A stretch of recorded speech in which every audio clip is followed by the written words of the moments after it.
Okay, so let's get to the Dixie and commodities. So Dixie commodities, and we will be talking about.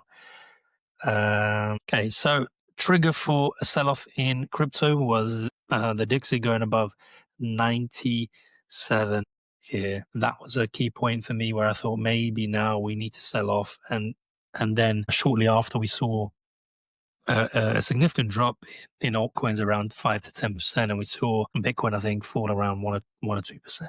The key area is again this 97.7, 98 level. If we break above, we will have a strengthening dollar and a weakening crypto market, but also potentially sell-offs in the S&P 500. So we have to monitor that carefully with the VIX as well. Personally, I think it's due a rise here. We have a bullish divergence on the weekly. So there is very, very strong signs as to why we would get a move to around 98, maybe even 100 on the Dixie, with the dollar strengthening. So we have to monitor that very, very carefully. And for me, like I said, could happen very, very soon.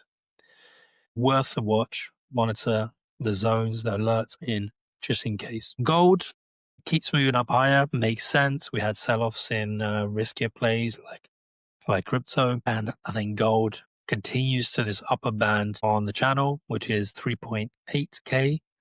3.7 was my target. We achieved that.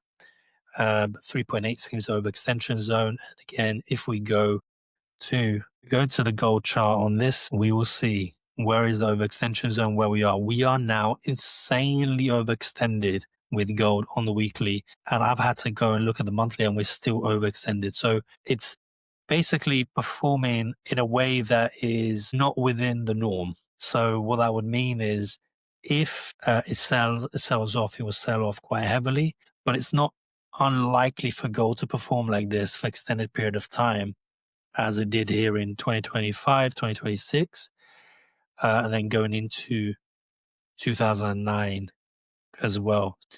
There's a lot of talk about we're in a cycle similar to 1998, which basically means that if we're looking at gold, this would have been the period 1998, no extension that we're seeing right now. It's very, very similar. And then we had a consolidation zone going into the next 2 years before we had gold rising due to the crash in the market in 2008. Potentially, we're having a similar scenario here.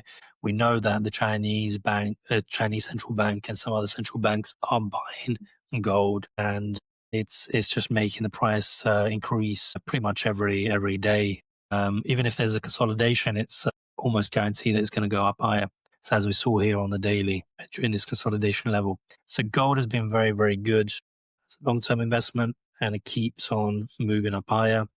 We've seen it probably, don't even know how much it's gained in the last 2 years since 2023. Yeah, there you go. 2023, we've seen a gain from 1.7K to 3.7K, which is almost 200% in 2 years. So that's quite a lot for a commodity. Silver as well, doing pretty well here, lagging a little bit compared to gold, but moving well. Again, I can't really provide any thoughts on what you could trade on these other than at the moment they're moving to those resistance levels. My thoughts were that above 3.3, 3.4, which I shared on the channel, we were going to get that trigger point to move up to 3.7K.